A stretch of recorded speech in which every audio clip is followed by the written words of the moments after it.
क्योंकि 35 participant join हुए हैं मैम। नहीं आहे. Hello. Yes ma'am. Now it is visible. Okay. Yes ma'am. नाही मॅडम, दिसतोय मला. Yes yes. Okay okay. Okay. सर्वप्रथम सगळ्या पार्टिसिपंट्सला आणि ऑर्गनायझरला नमस्कार करते. Good morning everybody. हरिओम. आज मी माझा विषय घेऊन तुमच्या पुढे येते आहे आणि तो विषय आहे योग. याविषयी सांगताना म्हणजे आता आपण सगळे जे या इंडक्शन प्रोग्राम मध्ये जे पार्टिसिपंट्स आहेत ते सगळे टीचर्स आहेत. तर त्यामुळे मला आनंद होईल की आपण सुद्धा एक शिक्षक म्हणून आज शिकण्याचा प्रयत्न करतो आहोत. तर यामध्ये जो मी आज विषय घेऊन आलेली आहे तो खरं तर खूप नॅचरल आणि खूप सामान्य विषय आहे. पण तरी सुद्धा या विषयाकडे गांभीर्याने बघण्याची आज गरज निर्माण झालेली आहे. Ma'am excuse me. We will use mixed language in Hindi and English. सध्या आपण COVID. Hello. Madam okay. Hindi पण प्रेफर करू का? हिंदी आणि इंग्लिश हिंदी मॅडम. पण प्रेफर करू का? Yes ma'am. Hindi and English. Hello. Okay. Marathi. नाही, मराठीचे आहेत काही बरं, चालेल. Majority participants are from Marathi. Ah, there are few participants. तो मैं कहना चाहूंगी कि ओके ओके ओके ओके ठीक है.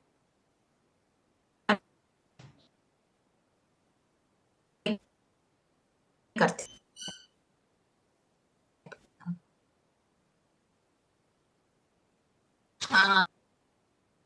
तो मैं कहना चाहूंगी इसका जो विषय है तो वो जो भी देख रहे हैं कि थेरेपेटिक अप्रोच योग का ज्यादा ही महत्वपूर्ण खैर कोविड-19 में सभी कह रहे हैं कि हमारी इम्यूनिटी यदि ज्यादा स्ट्रांग है तो हम ये जो कोविड को फेस करना है वो कर सकते हैं. लेकिन ये तो एक इस साल का ये बहुत बड़ा विषय है. लेकिन इसके पहले भी मैं कहना चाहूंगी यदि हमें योग को थेरेपेटिक अप्रोच की तरह देखना है तो हमें कुछ बातें ध्यान रखना जरूरी है.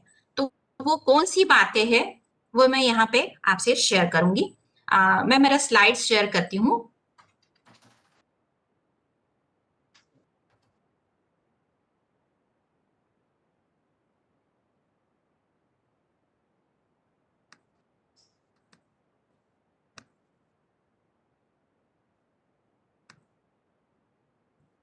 हाँ, योग के कुछ बेसिक प्रिंसिपल्स होते हैं कि जिसकी तरफ हम यानी नॉर्मली ध्यान नहीं दिया जाता है और सीधे हम आसन की तरफ बढ़ते हैं या फिर योग यह एक आसन और प्राणायाम यहाँ तक ही हम सीमित रखते हैं. लेकिन ये नहीं है. योग जब हम पढ़ते हैं या फिर सीखते हैं तब उसके कुछ बेसिक प्रिंसिपल्स होते हैं. उसकी तरफ जैसे कि हम देखते हैं कि जब हम सीढ़ियां चढ़ते हैं, जब अपन पायरा चढ़तो तो हम स्टेप बाय स्टेप चढ़ते हैं तो ही हम अगली मंजिल पर यानी टॉप मोस्ट जाते हैं. लेकिन यदि हम कुछ स्टेप्स छोड़कर यदि कूदना चाहते हैं तो नेचुरली हम गिर जाते हैं. तो सेम थिंग यहाँ पर भी हमें ध्यान रखना है कि योग की तरफ हम जब बढ़ते हैं तो कुछ उसके बेसिक प्रिंसिपल्स है वो जरूर फॉलो करना चाहिए और वो फॉलो करने के पश्चात ही हम प्रॉपर वे योग को समझ सकते हैं, देख सकते हैं और योग हम हमारे शरीर को जिस मायने में उसका फायदा होना चाहिए या बेनिफिट मिलना चाहिए तो हमें तुरंत ही उसका बेनिफिट मिलता है. जनरली देखा गया है अजम्पशंस है कि योग से कुछ नहीं होता या फिर योग ये सप्लीमेंट की तरह हम यूज करना चाहते हैं. है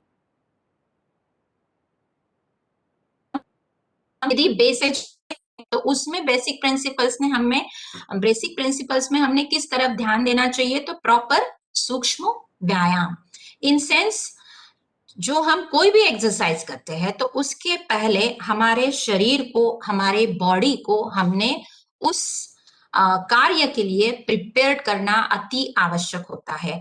बहुत बार देखा गया है कि जैसे ग्रुप में कुछ कहीं कहीं पे योग अभ्यास चलता है तो तुरंत जाते हैं और कुछ आसन वासन कर लेते हैं कि हो गया योग। ऐसे नहीं है, क्योंकि जब हम हमारे शरीर को संचलित करते हैं या फिर कोई भी कार्य करते हैं तो उस वक्त हम हमारे शरीर को नॉर्मल होने के बावजूद भी कुछ एक्सटेंट तक हम उसको इलास्टिसिटी लाने में मदद करना चाहते हैं। तो उस वक्त यदि हम कुछ एक्सरसाइज करते हैं, कुछ मसल्स को हम वार्म अप करते हैं, तो हम आगे जाके जो योगाभ्यास करने वाले हैं वो हम सहज और बिना कोई दुखापत यानी कुठलीही दुखापत न होता आपण ते सगळे आसनं म्हणा किंवा प्राणायाम म्हणा किंवा हे सगळं करताना आपण आपल्या शरीराला तयार करण्यासाठी हा सूक्ष्म व्यायाम असतो। याला शरीर संचलन पण म्हटलं जातं, याला पूरक व्यायाम पण म्हटलं जातं। तर हे अतिशय गरजेची पहिली पायरी आहे। दुसरी पायरी आहे ब्रीदिंग। ब्रीदिंग बरेचदा काय होतं की आपण जे बाकीचे व्यायाम करतो त्याच्यामध्ये श्वास जी आपली प्रणाली असते, श्वास घेणे आणि सोडणे ही खूप फास्ट होत असते।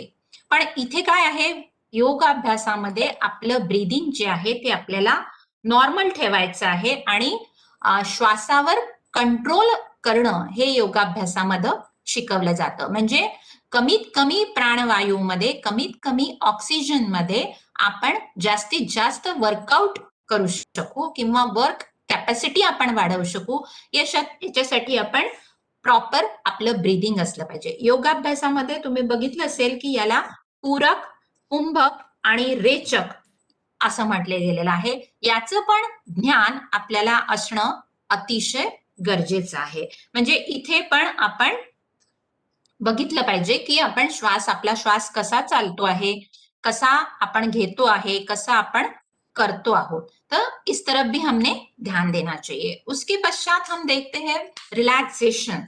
अब यहाँ रिलैक्सेशन आने कहना मुझे ये नहीं है कि विश्राम विश्राम ये नहीं है कि जो भी हम योगाभ्यास में जो भी हम क्रिया करते हैं वह क्रिया हमारे स्नायुओं के ऊपर प्रेशर देता है, यानी दाब ताण ये सब देकर हम हमारी क्षमता को बढ़ाने का प्रयास योगाभ्यास में करते हैं।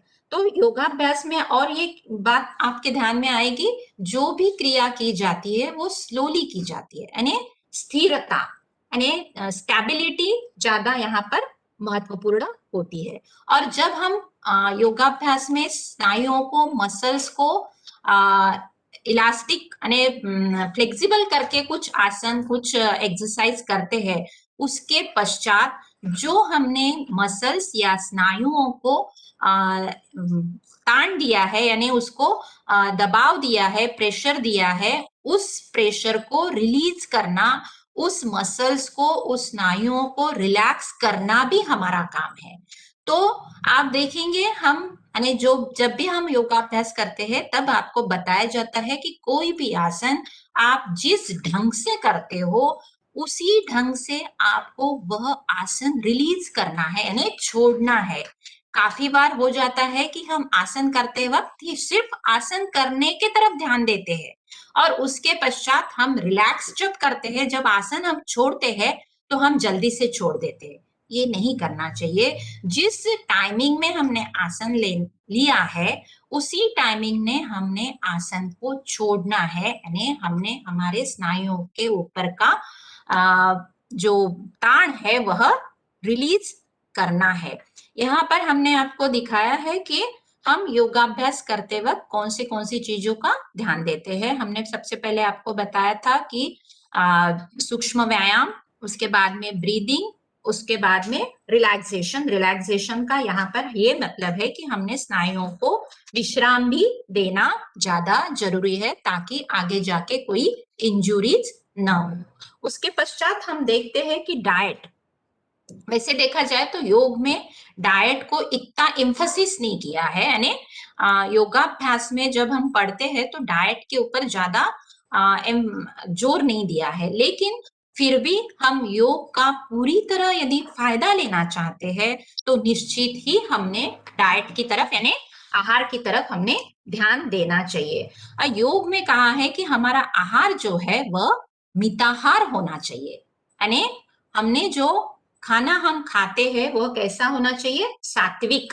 यानी जैसे कि कहा जाता है कि जैसे हमारा आहार वैसे हमारे विचार या फिर हमारा शरीर कार्य करता है, तो इसीलिए हमने आहार भी मिताहार लेना चाहिए। इससे क्या होता है, यदि हम सात्विक आहार लेते हैं तो हमारे आयु, बुद्धि, बल, आरोग्य, यह सब बढ़ने के लिए भी यह आहार हमारा हमें साथ देता है। और आहार भी हम ऐसा लेना चाहिए कि जो हमारी देह को पुष्टिकारक हो, उसके बाद में मधुर भी हो, स्निग्ध भी हो, और हमारे धातु को पोषण देने वाला हो, हमारे मन को प्रसन्न करने वाला हो। इस ढंग से यदि हम डाइट की तरफ ध्यान देते हैं तो निश्चित ही हम योग का जो हमें बेनिफिट मिलना चाहिए वो मिलेगा। उसके पश्चात हमने डाइट के बाद हमने देखना चाहिए मेडिटेशन। मेडिटेशन की तरफ भी योगाभ्यास को ज्यादा एम्फोसिस मेडिटेशन की तरफ भी दिया गया है, क्योंकि योग यह हमारे सिर्फ शरीर की तरफ ध्यान नहीं देता है, साथ ही साथ योग यह हमारे मन की तरफ भी ध्यान देता है। तो हमने उस तरफ भी हमारे शरीर को ख्याल देने की अनुमति देनी चाहिए, या फिर हमने हमारे शरीर को उस तरफ भी ध्यान देने के लिए प्रेरित करना चाहिए। तो ये सब हम मेडिटेशन से भी कर सकते हैं। और मनुष्य मेडिटेशन के बाद भी खुद को यदि कुछ हेलो,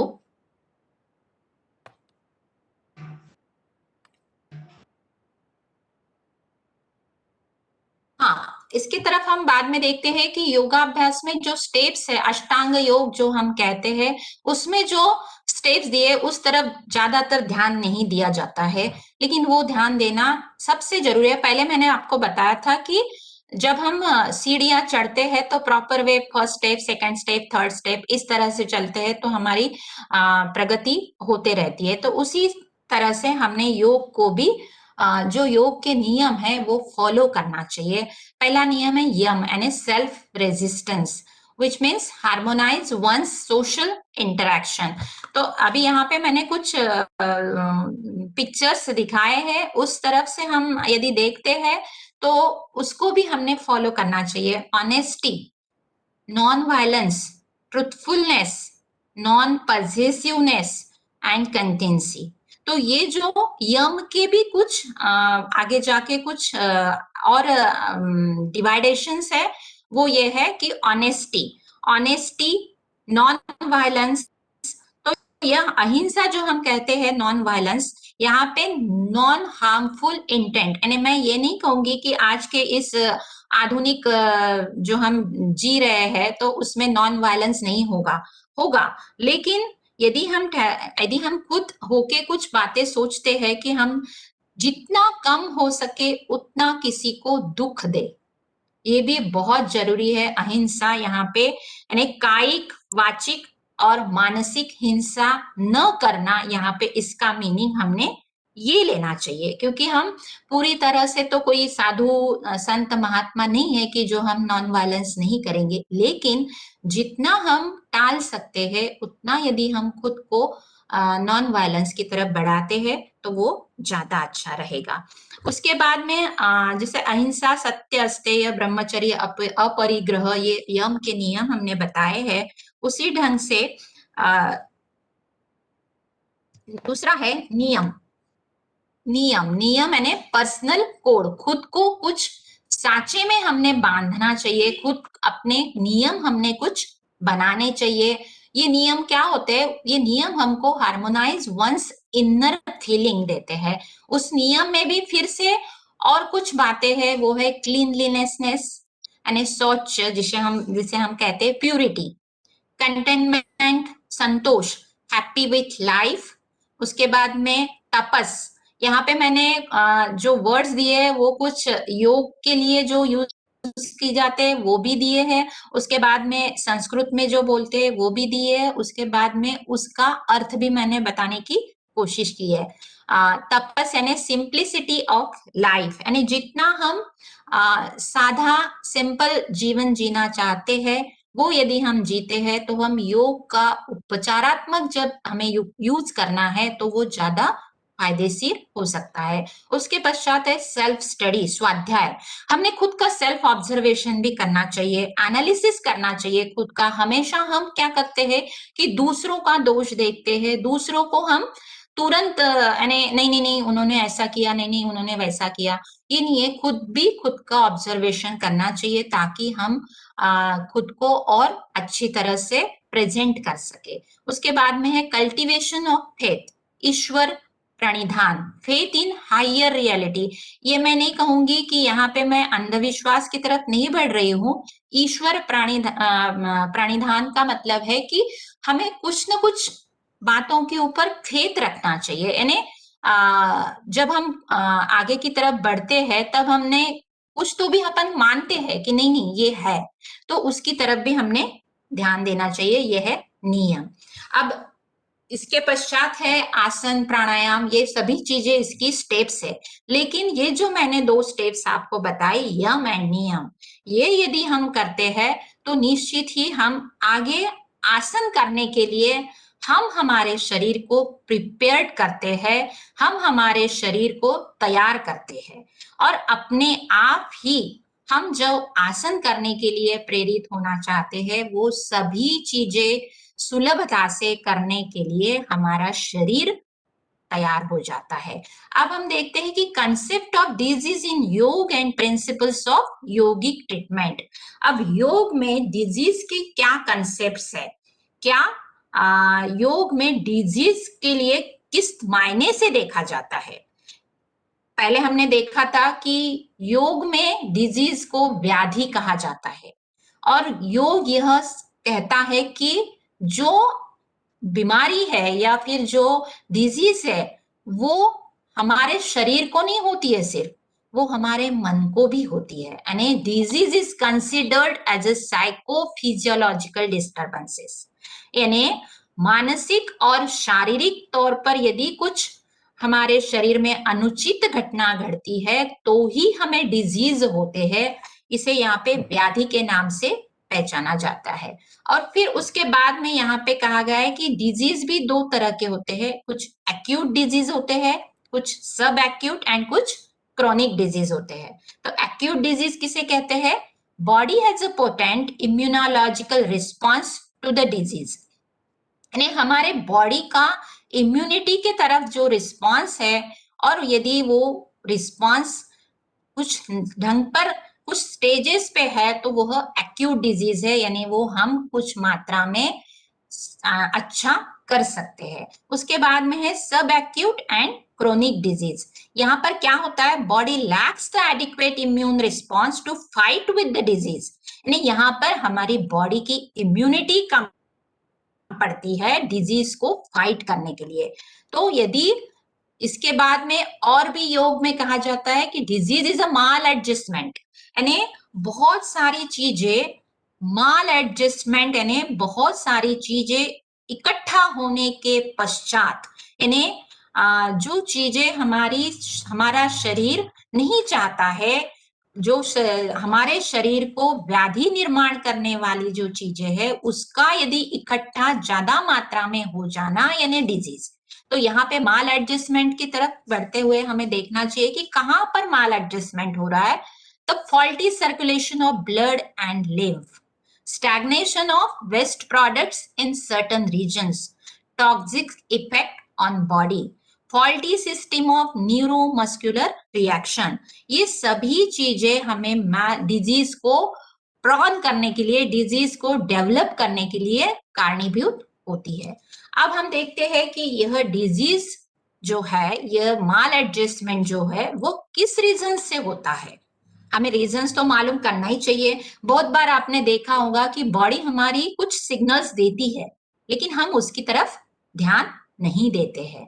तो वो यदि हम यानी माइन्यूटली खुद का, हमने पहले ही कहा था कि सेल्फ ऑब्जर्वेशन भी उतना ही जरूरी है, यानी खुद को निहारना, खुद को पहचानना, खुद को अंदरूनी खुद को देखना समझना यह भी बहुत जरूरी होता है। तो अभी हम देखते हैं कि माल एडजस्टमेंट के क्या रीजंस है। तो सबसे पहला रीजन तो है bad postural and other habits. Bad posture भी, क्योंकि यदि हमारा पोस्चर ठीक नहीं है, हम ठीक ढंग से खड़े नहीं रहते हैं, दो पैरों के ऊपर समान बैलेंस यानी समान प्रेशर से खड़े नहीं रहते हैं, तो हमारा नेचुरल जो बॉडी सिस्टम है वो भी इरेगुलराइज होने की तरफ बढ़ता है। उसके पश्चात है डिफिशियंसी और lack of proper control on diet. ये तो आजकल तो बहुत ज्यादा चल रहा है। एक मिनट। हाँ, जैसे देखा गया है कि फास्ट फूड की तरफ ज्यादा बढ़ रहे हैं, या फिर जो नेचुरल फूड है वो हमें मिल नहीं रहा। ये मैं नहीं कहूंगी कि हम चाहते नहीं है, लेकिन आज का हाइब्रिड सब मिल रहा है, तो उसमें से ये हमें जो जरूरी चीजें है, जो न्यूट्रिशंस है, न्यूट्रिशन है उस फूड में, वो नहीं मिल पाते। ये भी उतनी ही फैक्ट है। लेकिन उसके बावजूद भी हम हमारा डाइट की तरफ ध्यान दे सकते हैं। कुछ डिफिशियंसी यदि है तो वो हमने पूरी करने की कोशिश करना चाहिए। ये नहीं हो रहा है आजकल, इसके कारण भी हमारा शरीर डिजीज के तरफ बढ़ रहा है। उसके बाद में जो मैंने कहा था कि योग यह सिर्फ शरीर के तरफ ही ध्यान नहीं देता है, योग हमारे मन को भी शांत करने का, बैलेंस करने का काम करता है। लेकिन हम हमारे शरीर को साइकोलॉजिकली भी बहुत ही डिस्टर्ब करते हैं, या फिर सिचुएशंस ऐसी आती है कि हम मानसिकता के रोगी बनते हैं, या फिर कोई ऐसे कारण होते हैं कि जिसकी वजह से हम डिस्टर्ब होते हैं। तो साइकोफिजियोलॉजिकल डिस्टर्बेंसेस डिजीज की तरफ हमें बढ़ाता है। उसके पश्चात अब हमने ये तो बता दिया आप लोगों को कि योग का नियम हमने फॉलो करना चाहिए। उसके बाद में योग में डिजीज किस तरह से योग देखता है डिजीज की तरफ, यो भी हमने बताया है। उसके बाद में इसके रीजंस क्या है, यानी डिजीज होने के क्या कारण है, ये भी हमने आपसे डिस्कस किया है। उसके पश्चात अब हम देखना चाहते हैं कि जो हमारा मेन ऑब्जेक्ट है कि योग इस रोग के तरफ, जो हमें डिजीज होते हैं, ये जो हमें रोग होते हैं, उसकी तरफ योग का एटीट्यूड कैसा है, यानी उसकी तरफ योग किस ढंग से देखता है, यानी किस प्रकार से योग देखता है। तो योग किस ढंग से देखता है, one has to fortify one's own self rather than waste time in eradication. आप देखो, योग कहता है कि सेल्फ की तरफ ध्यान दो, है ना, यानी टाइम आप किस में वेस्ट मत करो, उसको इरेडिकेट, वो अपने आप हो जाएगा। यदि हम खुद को सुधारते हैं तो डिजीज अपने आप इरेडिकेट की तरफ बढ़ेगा। यानी स्टेप्स योग की इस ढंग से है, ये नहीं, योग नहीं बोलता है कि आप ये दवाई लो, वो करो, लेकिन प्राइमरी बेसिक थिंग योग की है कि खुद को देखो, खुद को अच्छे ढंग से तैयार करो। यानी यम नियम आसन प्राणायाम ध्यान धारणा समाधि, ये जो चीजें है ये हमें सिखाती है हम डिजीज फ्री कैसे रहे।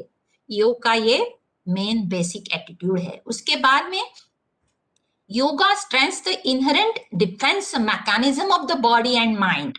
देखिए, योग हमें हमारे शरीर को ताकत देने का काम करता है ना। जो ताकत हमारे शरीर को यदि मिलती है, हमारा मैकेनिज्म, बॉडी मैकेनिज्म अपने आप रेगुलराइज हो जाएगा, बैलेंस हो जाएगा। उसके बाद में it develops the inner natural power to gain homeostasis, यानी योग हमारी ताकत, इनर पावर बढ़ाता है, और वह काफी अच्छे ढंग से हमें लाइफ में आगे किस तरह से फेस करना है, हमारे शरीर को किस तरह से निरोगी रखना है, ये भी हमें दिखाता है। योग recommends the practice of some of its procedure to keep oneself positively healthy and beyond। यानी यहाँ पे मैं मेडिटेशन प्राणायाम ध्यान या फिर जो कुछ भी मुद्राएं होती है उस तरफ आपका ध्यान खींचना चाहूंगी, क्योंकि इसमें की कुछ ऐसी प्रैक्टिसेस है कि जो हमें पॉजिटिविटी की तरफ ले जाती है। तो नेचुरल है, यदि हम सकारात्मक सोच रखते हैं तो हमारी बॉडी भी सकारात्मक रिस्पॉन्स करेगी और उससे भी हम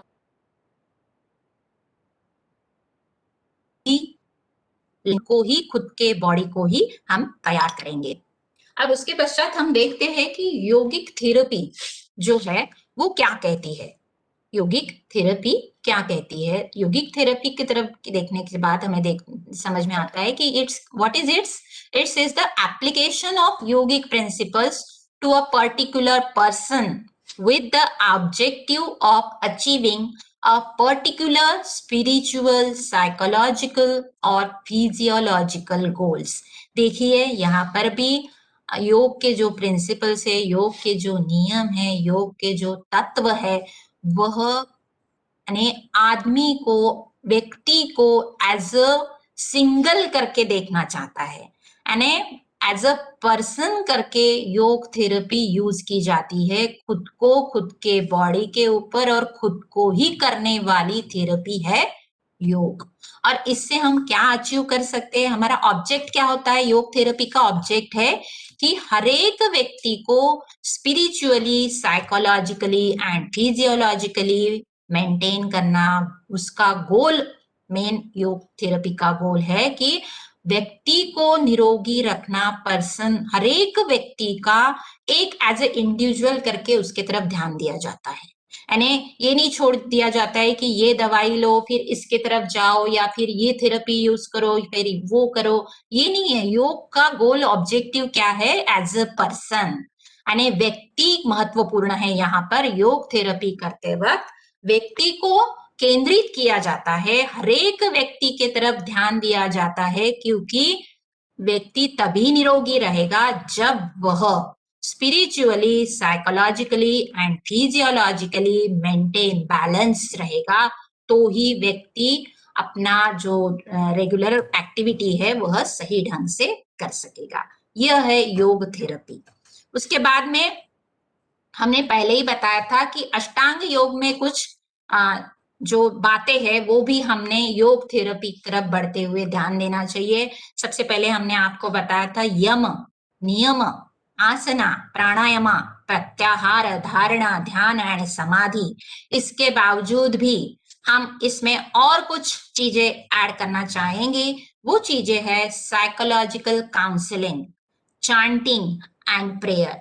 यह भी हमें कामफुल लाइफ जीने के लिए महत्वपूर्ण है, क्योंकि क्या हो जाता है बहुत बार हम, यानी जो हमें स्टेपिंग्स के तरफ बढ़ना चाहिए, कुछ आधी चीजें लेती है, कुछ इसमें क्या आधा, उसमें का आधा, उसमें का आधा, ये करते करते हुए हम कुछ कुछ जो मेन बातें हैं वो छोड़ देते हैं। तो हमारा जो रूटीन है, हमारी जो दिनचर्या है, वह यदि हम रेगुलराइज करते हैं, उस ढंग से यदि हम करते हैं, तो नेचुरली यानी डेफिनेटली हम बहुत अच्छा काम कर सकते हैं, खुद को साबित कर सकते हैं एज पर्सन करके। यानी जो भी चीजें हमें अचीव करना है, जो भी हमारा गोल है, वह हम काफी अच्छे ढंग से, प्रॉपर वे उसे क्लियर कर सकते हैं। ये मैंने एक चक्र के माध्यम से आपको बताने की कोशिश की है कि योग हमें किस बातों के ऊपर ध्यान देने के लिए प्रेरित करता है। जैसे हमने अभी बताया था कि यम, नियम, आसन, प्राणायाम, प्रत्याहार, धारणा एंड ध्यान एंड समाधि। समाधि is not for all of us, यह बहुत आगे वाली चीज है, लेकिन इतना तो हम कर सकते हैं। समाधि इन सेंस मैं ये नहीं कहूंगी कि जो ध्यान साधु संत गुहा में जाकर वगैरह जो करते हैं वो तो हम नेचुरल लोग हैं, हमें तो सांसारिक हम लोग हैं, वो तो हम नहीं कर सकते हैं। लेकिन इतना भी करने के बावजूद हम एक अच्छा लाइफ, समाधानकारक जीवन जी सकते हैं। उसके बाद में योग थेरेपी के जब हम करते हैं तो योग कौन सी चीजों के तरफ ध्यान देता है? सबसे पहले इंडिविजुअल डिफरेंसेस योग देखता है, क्योंकि एज वाइज भी हम योगाभ्यास पढ़ाते हैं, वो भी महत्वपूर्ण है। क्योंकि अकॉर्डिंग टू योर एज, आयु के हिसाब से यदि हम आसन करते हैं, प्राणायाम करते हैं या फिर कुछ चीजें करते हैं, वो भी मायने में रखता है। Culture, religion, philosophy, occupation, mental and physical health, ये सारी चीजें ध्यान में रखने के बाद ही योग यह सब चीजें हमें सिखाता है। अब योग में क्या क्या ट्रीटमेंट्स के वेज है, यानी कौन से वेज से ट्रीटमेंट होती है। तो सबसे पहली ट्रीटमेंट का प्रकार जो है, यानी जो मार्ग है वो है investigate the offending factor and helps its eradication in the individual and leave to recoup itself, यानी खुद को ही तैयार करने की तरफ योग इन्वेस्टिगेट करता है। उसके पश्चात to help the body itself to fight against offenders and come out on its own efforts, यानी खुद की इम्यूनिटी पावर बढ़ाने के लिए हेल्प करता है, यानी हमें ही हमारी इम्यूनिटी बढ़ाना है, उसको फाइट करने के लिए ही हमारी ताकत बनना है। यह वेज है योग का, योग की ट्रीटमेंट का यह प्रकार है। Hello hello, Yes, ma'am. या can you here all? Yes, yes, yes. या okay Everything is okay, going नहीं तो fine. मैं नहीं, चलते नहीं जाऊंगी। मैडम, ओके सब ओके स्लाइड्स भी दिख रही है और आवाज भी आ रहा है। Okay okay okay okay, thanks madam. Yes, ma'am, please proceed. तो या उसके बाद में there are 3 general measures of yogic therapy, यानी मेन थिंग मैं बताना चाहूंगी कि योग थेरेपी हम करते वक्त जो 3 बातें हैं वो क्या ध्यान में रखनी चाहिए, वह है cultivation of correct psychological attitude. देखिए फिर से यहाँ पे मन की तरफ हम चलते हैं कि हमारा जो एटीट्यूड है वह करेक्ट होने के लिए हमने प्रेरित करना चाहिए, यानी पॉजिटिव एटीट्यूड डेवलप करना चाहिए, कल्टीवेट करना चाहिए। अब ये तो कोई बाहर के लोग आके तो आपको नहीं करेंगे ना, है ना, बाहर के लोग आके आपका एटीट्यूड चेंज नहीं करेंगे। तो हमने ही वह एटीट्यूड चेंज करने के लिए खुद को प्रेरित करना है, खुद को कल्टीवेट करना है। उसके बाद में reconditioning of the neuromuscular and neuroglandular system, हमारी जो न्यूरोमस्कुलर सिस्टम्स है उसका रिकंडीशनिंग करना चाहिए, यानी रिकंडीशनिंग अपने आप होगा यदि हम योग थेरेपी की तरफ बढ़ते हैं, योग को प्रॉपर वे लेते हैं, खुद को योग सीखते वक्त सिखाते वक्त प्रॉपर वे यदि हम पढ़ते हैं तो अपने आप ही न्यूरोमस्कुलर एंड न्यूरोग्लैंडुलर सिस्टम की रिकंडीशनिंग होगी ही होगी। उसके बाद में great emphasis on healthy diet and encouraging the natural process of elimination whenever it is necessary। देखिए फिर से हम कहना चाहते हैं कि हेल्दी डाइट की तरफ हमने हमारा जोर देना चाहिए, फोकस करना चाहिए, and encouraging the natural process of elimination, यानी अब यहाँ पे देखिए नेचुरल प्रोसेस ऑफ एलिमिनेशन का मतलब ये है कि नॉट ओनली द यहाँ पर हम मेंटली भी जो एलिमिनेशन की प्रोसेस होती है वो हमने करना ही चाहिए, यानी वो अपने आप होता है तो उसे रोकना नहीं चाहिए। जहां जहां जरूरत है, जहां जहां आवश्यकता है, उस वक्त हमने नेचुरल वे से एलिमिनेट होना चाहिए। अब आप यहाँ पे कहना चाहूंगी नेचुरल वे का एलिमिनेशन, यानी जो हमारी अंदरूनी शरीर की सफाई है वह नेचुरली होते रहना चाहिए, या फिर कोई मेडिसिन लेके ही हम हमारा निष्कर्षण जो वेस्ट प्रोडक्ट है उसका निष्कर्षण भी हमारा नेचुरल वे में होना चाहिए। सेम ढंग से हम यदि साइकोलॉजिकली डिस्टर्ब है तो नेचुरल वे से हमने हमारा उस साइकोलॉजिकल डिस्टर्बेंसेस को, उस विचार को निकालने का, उसको प्रवाहित करने का मार्ग भी खुला करना चाहिए, यानी एलिमिनेशन की प्रोसेस हमारे शरीर को डिजीज फ्री रखने के लिए बहुत ही महत्वपूर्ण है, क्योंकि योग में शरीर और मन की तरफ भी ध्यान दिया है। उसके बाद में एप्लीकेशन ऑफ योग थेरेपी किसके लिए है, योग थेरेपी के एप्लीकेशंस क्या है, to gain the sense of power, to heal specific problems, to go beyond the physical, to understand what is beyond, that is the आध्यात्मिक कर्म। तो योग हमें ताकत भी देता है, to gain the sense of power. जब हमें ताकत अंदरूनी हमारी अच्छी होगी तो हम नेचुरली डिजीज फ्री रहेंगे। उसके बाद टू हील स्पेसिफिक प्रॉब्लम, योग तुम्हारा स्पेसिफिक यानी कोई यदि प्रॉब्लम है, individual problem, specific problem heal करने के लिए भी सहायता हमें करता है। To go beyond the physical, to understand what is beyond. जब हम इस स्टेपिंग से करते हैं योग में, हम आगे आगे वाली पायरियां चढ़ते हैं, तो हम जो हमारा कर्म है यानी जो हमारा रेगुलर कार्य है वह यदि हम अच्छे ढंग से करते हैं तो हम यानी एज अ पर्सन करके हमारी पर्सनालिटी जो है वह हम अच्छी कर सकते हैं। योग सिग्निफाइज इंटीग्रेशन, यानी योग हमें जुड़ाता है, तोड़ता नहीं है। यह भी हम योग का यह एप्लीकेशन है। A healthy mind and healthy body are in fact considered as essential prerequisites to the higher practice of योग। देखिए योग क्या करता है, बहुत से जन डायरेक्टली प्राणायाम की तरफ चले जाते हैं, डायरेक्टली ध्यान धारणा की तरफ चले जाते हैं। ये नहीं करना है। उसकी पायरियां जो है यदि हम उस ढंग से चलते हैं, हम हमारे माइंड को, हमारे शरीर को हेल्दी बनाते हैं, तो ही हम हायर प्रैक्टिस योग की जो करना चाहते हैं वो कर सकते हैं। वो इस हायर प्रैक्टिस की आवश्यकता है कि हम हमारे शरीर को और मन को तैयार करें। उसके बाद में in yoga cleansing process signifies complete reconditioning of both mind and body. योग में कुछ क्लींजिंग प्रोसेसेस है, वह हमारे शरीर और मन को रिकंडीशनिंग करने के लिए सहायता करते हैं। अब बाद में इस सभी का सार यही है, द एम क्या है योग का, is to cultivate strong immunity, यानी स्ट्रांग इम्यूनिटी कल्टिवेट करना ही योग का एप्लीकेशन है। To ensure the health of body and mind, yoga shastra has laid down certain positive hygienic methods, both mental and physical hygiene. It is essential that every yogic aspirant must first go through a course of Kriya. The word Kriya means a purifactory and reconditioning process.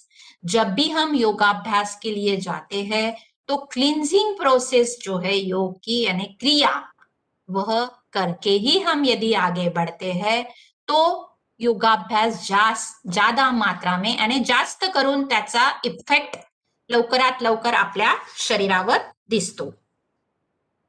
तर आता आपण बघूया महत्वाचा जो योगाभ्यासामधला आहे तो आहे क्रिया योग। आता क्रिया योगामुळे काय होतं, जसं आता आपण थेरप्टिक यूजेस बघतो आहोत योगचे, तर इस थेरेप्टिक यूजेस की तरफ बढ़ने से पहले यदि हम हमारे शरीर को, अंदरूनी हमारे शरीर की सफाई करते हैं, तो जो हम योगाभ्यास करना चाहते हैं, जो हम कर रहे हैं, वह ज्यादा इफेक्टिवली, ज्यादा इफेक्ट मात्रा में उसका हमारे शरीर के ऊपर होगा। यहाँ पर मैंने कुछ पिक्चर्स आपके सामने प्रस्तुत किए हैं। उसमें है जलनेति। जलनेति जो मैंने बताई है वह हमारे जो साइनस होते हैं वो क्लीन करते हैं। हमारा जो, जिनको मायग्रेन की बीमारी आहे, जिसको जसं बरेचदा आपण ऐकतो की नाकातलं हाड वाढलं वगैरे आहे, ह्या ज्या सगळ्या क्रिया, ह्या ज्या काही दुखापती आहे किंवा सायनस मोकळं करणं, याला ज्याला म्हणतो, हे आपण जलनेतीच्या माध्यमातून करू शकतो। जलनेती करताना कोमट पाणीचा वापर केला जातो, थोड़ा उसमें नमक भी डाला जाता है, कुनकुने पानी से यह क्रिया की जाती है। ये हम साइनस क्लींजिंग प्रोसेस बोलते हैं इसको, वो करते हैं। इससे आंखों की भी रोशनी बढ़ती है, सिर दर्द दूर होता है, ये सारी चीजें जलनेती से होती है। उसके बाद में आप साइड में देख रहे हो एक पिक्चर है, एक लेडी है, वह सूत्र यानी रबर नेती उसे बोलते हैं। पहले यानी ये अभी यहाँ पे रबर नेती दिख रही है आपको, लेकिन सूत्र का भी यूज किया जाता है, कॉटन थ्रेड्स का भी इसको यूज किया जाता है। ये क्या करता है, हमारे गले में जो बलगम वगैरह रहता है वह क्लीन करता है, साथ ही साथ नोजल्स को भी क्लीन करता है। उसके बाद में यहाँ पे वस्त्र धोती दिख रही है। वस्त्र धोती से हम हमारा इंटेस्टाइन क्लीन करते हैं, स्टमक क्लीन करते हैं। उसके बाद में इधर नवली क्रिया दिख रही है आपको, एक ऐसे झुक के हमारे शरीर को यानी पेट को घुमाया जा रहा है, इंटेस्टाइन को घुमाया जा रहा है, यानी घर्षण वहां पे इंटेस्टाइन का मसल्स को वहां पे एक्सरसाइज की जाती है कि ताकि जो हमारे शरीर का वेस्ट प्रोडक्ट है वो नॉर्मली नेचुरली क्लीन हो। यहाँ पे नीचे में एक त्राटक दिया है, इससे हम ध्यान का भी यह एक प्रकार है। इससे हम हमारी आंखों की रोशनी बढ़ा सकते हैं, हम हमारा मन को एकाग्र कर सकते हैं और स्थिरता की तरफ, स्टेबिलिटी की तरफ बढ़ाने के लिए, खुद को जानने के लिए भी त्राटक हमें हेल्प करता है। अब ये सब करने के बाद में इसका आउटकम क्या है ना? क्योंकि आजकल हम देखते हैं कि सभी चीजों का हमें आउटकम तुरंत चाहिए, यानी इससे क्या फायदा होगा, उससे क्या फायदा होगा, ये करने से क्या होगा, वो करने से क्या होगा। लेकिन प्रॉपर वे यदि करते हैं तो निश्चित ही होगा। आउटकम्स क्या है फिर इसका? Equilibrium of mind and body, यानी हमारे शरीर को और मन को यह बैलेंस में रखता है, इक्विलिब्रियम करता है। Beneficial changes in the metabolism, metabolism में बहुत सकारात्मक चेंजेस होते हैं और जो कि हमारे शरीर को फायदेमंद होते हैं। ऑर्गेनाइज साइकोसोमेटिक पर्सनालिटी, यानी हम मेंटल और फिजिकली हमारी जो पर्सनालिटी है वो हम ऑर्गेनाइज कर सकते हैं, डेवलप कर सकते हैं, कंस्ट्रक्ट कर सकते हैं। Autonomic and voluntary neuromuscular coordination natural है। यदि हम इस ढंग से यदि हमारा दिनचर्या रखते हैं, इस ढंग से यदि हम सभी अभ्यास करते हैं तो नेचुरली हमारा न्यूरोमस्कुलर कोऑर्डिनेशन अच्छा ही होगा, अच्छा ही रहेगा। तो मैंने तो मेरी तरफ से पूरी कोशिश की है कि आप लोगों को जो मेरी बातें हैं या फिर योग थेरेपी की तरफ देखने का जो नजरिया है वो यदि हम इस ढंग से रखते हैं तो योगाभ्यास निश्चित ही आप सभी लोगों को हेल्प करेगा।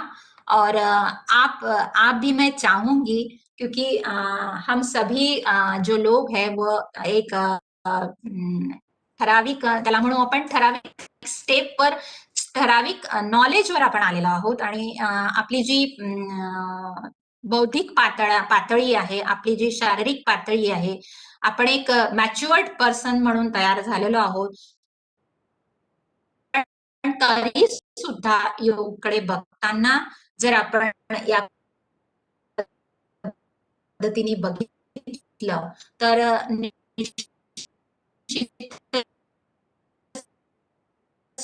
प्रत्येक जण चांगलं आजचं हे जे वक्तव्य आहे, प्रेझेंटेशन आहे ते मी इथेच थांबवते। जर कुणाला बोलायचं असेल तर निश्चित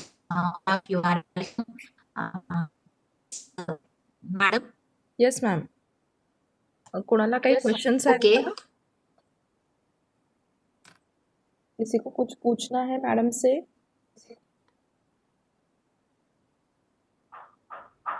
थोडेफार जे मॅडम पार्टिसिपंट्स आहेत, हाँ मॅडम यस मैम। पार्टिसिपंट्स जे आहे त्यांना म्हणावा थोडा आपला व्हिडिओ सुरू करा, म्हणजे All the participants कोणाचेच are मला requested to on your video video. कोणाचेच दिसत नाही आहेत, म्हणजे मी असं नाही म्हणणार पण करायला पाहिजे ना। येस मॅम, ते जेव्हा आपलं डेमॉन्स्ट्रेशन देतात तेव्हा ते हा व्हिडिओ ऑन करतात. अच्छा अच्छा, ओके ओके ओके ओके। आता काही जणांनी केलंय. हा नमस्कार, हा नमस्कार सगळ्यांना माझा। Very good. नमस्कार मॅडम। नमस्कार नमस्कार नमस्कार नमस्कार। हा, आनंद झाला सगळ्यांना बघून आणि ऑनलाईनची ही सुविधा असल्यामुळे आपण ऍज अ व्यक्ती म्हणून भेटू नाही शकत आहोत। ओके ओके, मी प्रयत्न केला मॅडम माझ्या पद्धतीने तुम्हाला सगळ्यांना सांगण्याचा। Yes ma'am. निश्चितच निश्चितच आपण सगळे एक ठराविक सारख्या वयामध्ये आहोत, तरी सुद्धा मी माझ्या परीने काही गोष्टी सांगण्याचा प्रयत्न केला, कारण की मी पण एक ऍज अ योग टीचर म्हणून मी पण माझं काम करत असते। त्याच्यामुळे मला पण जे अनुभव आहेत म्हणजे माझ्या ऑब्झर्वेशन मध्ये जे मला दिसलं ते मी तुमच्या मॅडम मांडण्याचा उद्या आपण चक्र प्रयत्न फिलॉसॉफी केलेला करूया का? आहे. असं मॅडम की काय? अ, हा, उद्या आपण चक्र फिलॉसॉफी. आपण बेसिक चक्रस जे आहे हा, हो हो हो. आपण उद्या बेसिक चक्रस जे आहे त्याच्यावर बघणार आहोत. Okay ma'am. मॅडम काही तिकडनं काही तुमचा ऑडिओ ब्रेक होतोय मॅम, ऑडिओ ब्रेक होतोय. का? आय थिंक लो बँडविड्थ मुळे होत असेल. नाही ना?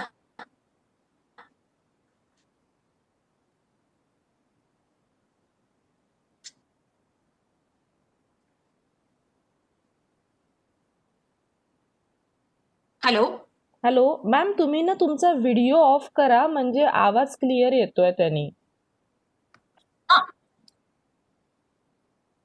हा हा हा, असं काही झालं असेल. बरं बरं, ठीक आहे.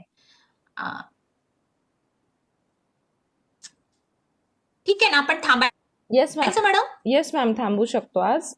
उद्या भेटूया मॅडम सेम टाइम 8 वाजता. ओके. So thank you everyone. त्यांना thank you thank you thank you thank you ma'am. Thank you ma'am.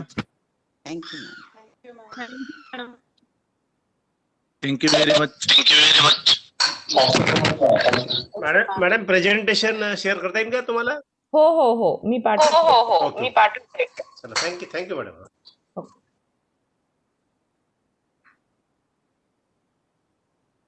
आता 10:30 वाजता आपलं नेक्स्ट लेक्चर आहे जे शर्मा मॅडमच घेणार आहे, दोन्ही लेक्चर्स स्वयं आणि मूक्स वरती. तर आपण नेक्स्ट जॉईन होऊया 10:15 वाजता. Okay ma'am. मैम वो कुणाल सर ने ओके मैम, अभी भेजिए मैंने लिंक आप लोगों को सर के लेक्चर की. ठीक है, थैंक यू मैम. अभी जस्ट मैंने अपलोड किया, तो अभी जो लिंक भेजी है ना जिसमें ना कुछ डिस्क्रिप्शन नहीं आया है, सिर्फ यूट्यूब की लिंक आई है. So that is link for Kunal sir's lecture on जो उन्होंने ई सर्टिफाई मी पे जो दिया था सैटरडे को, उसकी लिंक है वो. ओके. ठीक और मैम वो हाँ. बीओएस का हमसे नहीं हो रहा है तो हम नहीं कर रहे वो वाला. ठीक है, कोई प्रॉब्लम नहीं मैम. देखिए मैंने 3 सॉफ्टवेयर्स पढ़ाए थे, स्क्रीन कास्टोमैटिक, यूटिप कैम और ओबीएस. 3 में से कोई भी एक सॉफ्टवेयर अगर आप अच्छे से करते हैं तो भी चलेगा. आई थिंक स्क्रीन कास्टोमैटिक पे सबने सबमिशन. स्क्रीन कास्टोमैटिक से किया सर मैडम. हमारे मशीन में जैसे विंडोज 7 है तो सपोर्ट नहीं चलेगा, करता. कोई प्रॉब्लम नहीं. Okay okay, thank you madam. ठीक है, thank you madam. Thank you. Okay, thank you. Good day. 10:30 भेटूया. ओके. Good day madam.